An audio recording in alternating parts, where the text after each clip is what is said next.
Fall camp rolls on for the Texas Longhorns. We're going to tell you about what's going on at practice as Texas just yesterday got done with their first full pads practice of the fall. Finally got the pads cracking. Feels good, man. Feels good to be alive. Feels good to have Man Eye Institute as our presenting sponsor here on Orange Bloods Live. So happy to have the Man Eye Institute here supporting us. Their phone number is 1-844-WOW-2020, 844-WOW-2020, the Man Eye Institute. See life better. Make sure and give them a call or check them out online to see if you're a good candidate for their next level LASIK, one of only 3 providers in all the country to be able to have that service for you. The Man Eye Institute, 1-844-WOW-2020. See life better. Okay, so a couple updates from practices. So where we're at. Today, Wednesday, Texas has the day off after that first full pads practice yesterday. They'll come back for a morning practice on Thursday. I think that'll be full pads. I'm guessing Friday will be more of a walkthrough type of practice because Saturday will be the first scrimmage, and there's going to be a lot of probably get a lot of good reporting out of that because friends and family are invited. I think they're going to have it in the stadium. And whenever you have that many eyeballs there, generally there will be people who we can kind of catch up with and see how things are going. Tuesday's practice, though, was a closed practice. We were able to get some notes from it, and Steve Sarkeesian was able to meet with the media afterwards and sort of brought some insights there. So here's what we know. First, I guess most importantly, everybody's asking about Ryan Wingo and the heat-related issue that has kept him out since the first day of practice. He is still not back, but from what I was told yesterday, he was out there with the team, not in full pads or anything, but the person told me like that Wingo's out there. He's fine. He's out there running around. He's, in between drills, he's throwing the ball with the guys. Sark said afterwards at his press conference, or I guess his post-practice media availability, that he'll be back Thursday. So Wingo on his way back, he's fine. The other good news is that DJ Campbell, and I don't know what it was with DJ Campbell that was keeping him out. He was out there for the first day of practice last week. Second day of practice, he was unavailable. I've heard some things, but I don't know anything for certain. Whatever it was, it doesn't matter. He's back. I heard he was back at practice on Tuesday. Again, full pads practice. That indicates to me that he was a full go. So no worries about DJ Campbell, which is important because Texas has had some, they've had some bad news on the offensive line with backup right tackle / contender to start at right tackle. Although I think that right tackle job was eventually going to go to Brandon Baker anyway. Regardless, Andre Kojo, even if he was not going to start at right tackle, was going to be a guy that pretty much a lock to be your swing tackle. He had the ACL, the knee, I'm not certain. I guess he's going to get surgery, but season-ending ACL injury that was reported on Monday from the Saturday practice last Saturday. It's just, you don't want to be missing this many guys right now, especially as we'll get to with the defense maybe looking a little bit ahead of the offense right now. They got to get that thing together. They got to get it going. And it's good to have DJ Campbell back. The other news on the offensive line is, it comes in the midst of the Andre Kojo thing. And it's what Cody and I on the show sort of talked about before. By the way, no Cody today.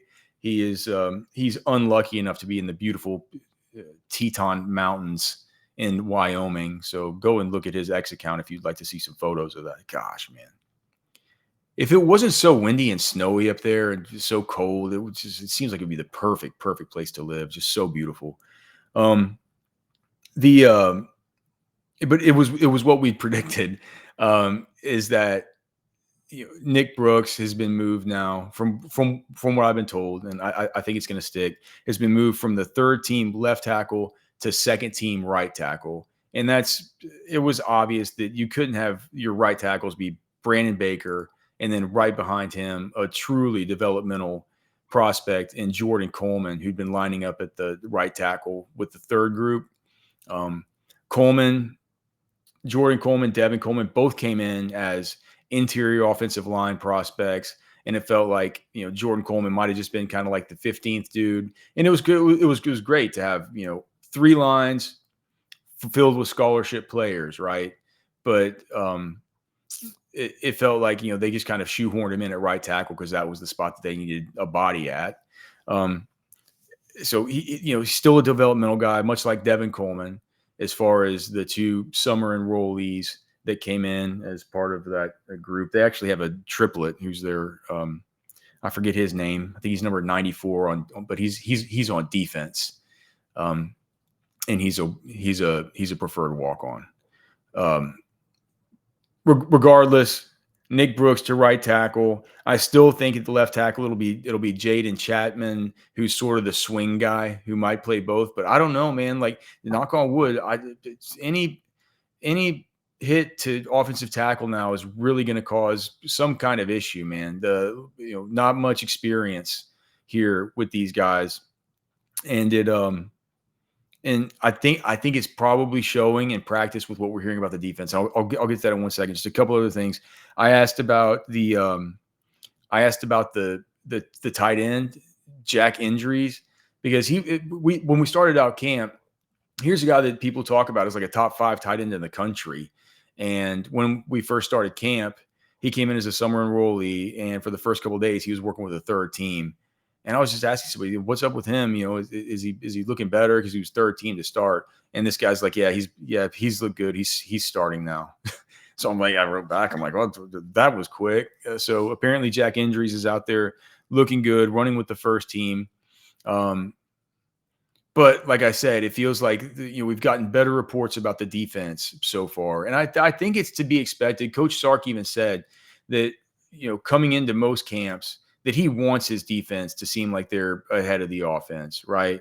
He says that it's what we've talked about on here before, but how on offense, especially with the offensive line, and especially with all these new pieces, these guys a little bit younger, it's not like it is on defense where if one guy, you each have your own mission, right? On defense, you each have your own mission. If you're on the defensive line and you're lined up at the 3 technique and it's a 1 gapping scheme, well, you got to penetrate the B gap, right?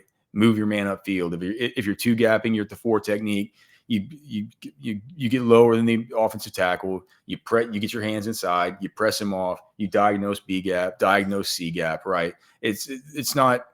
There's not unless you're stunning or you're playing any of these twist games. There's not really that much of a dance that the defensive line has to do with one another. Whereas with the offensive line, that's everything. And so, seeing as the game kind of starts and ends in the trenches, it's not surprising to me to hear that an inexperienced offensive line could be having trouble against a defensive line that, even though we don't really know these players that well yet, we'll get to know them throughout the course of the season. The Cole Brevards, the Murad Watsons, the Travis Shaws, the Levon Johnsons, all these types, right? The Hero Canoes. It's a bunch of new faces, man. It's like the guy that's highest up on the depth chart that's a face that we kind of know, but not really. A dude who played 40 snaps last year in Alex January, who I was told was working out with the 2s yesterday, by the way.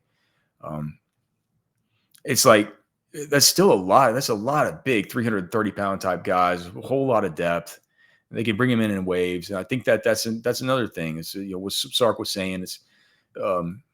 It's important to be able to have that depth there, to be like he said, if we would have had these players last year, we wouldn't have had to play Alfred Collins and Vernon Broughton so much. It feels like he feels really good about where the defense is. And what he's saying is that, as of right now and what he's looking for coming into the scrimmage, which, look, I'm sure is going to be really vanilla. That's kind of what I'm hearing from some of the people around some of these players or people who are planning to attend. They're like, man, they're not going to show anything at the scrimmage. But I do think that at the scrimmage, what he's going to be looking for is that he said yesterday that the players on offense, they need to learn how to deal with disappointment a little bit better. And here's his quote. He says, and what I mean by disappointment is not every play is going to be perfect. You might miss a block. You might not catch that ball. You might not get the yardage you thought you were going to get on that run, but you've got to get it on the next play. and you've got to give the next play the credit it deserves because that next play has a life of its own. So it feels to me like the offense could be having some frustrating moments here that it's going to need to learn to just, have the old mindset that they've used to, they say it's a mindset for DBs is just to have a short memory. But dude, that's a mindset for, I I think it's a mindset for life, to be honest. But clearly, it's a mindset for quarterbacks as well. And I wouldn't, you know, it's just at this point in fall camp, it's kind of like the spring game. We always say this is a zero sum type of equation, right? uh, Fans are gonna, if you say that the defense is looking good and they're getting takeaways and the offense is having trouble moving the football, all the rest of that stuff, people are automatically going to go to like, well, what does that mean about the offense? What is it like? And this is the natural progression of things. Um, I think Texas looks like they have a really good football team.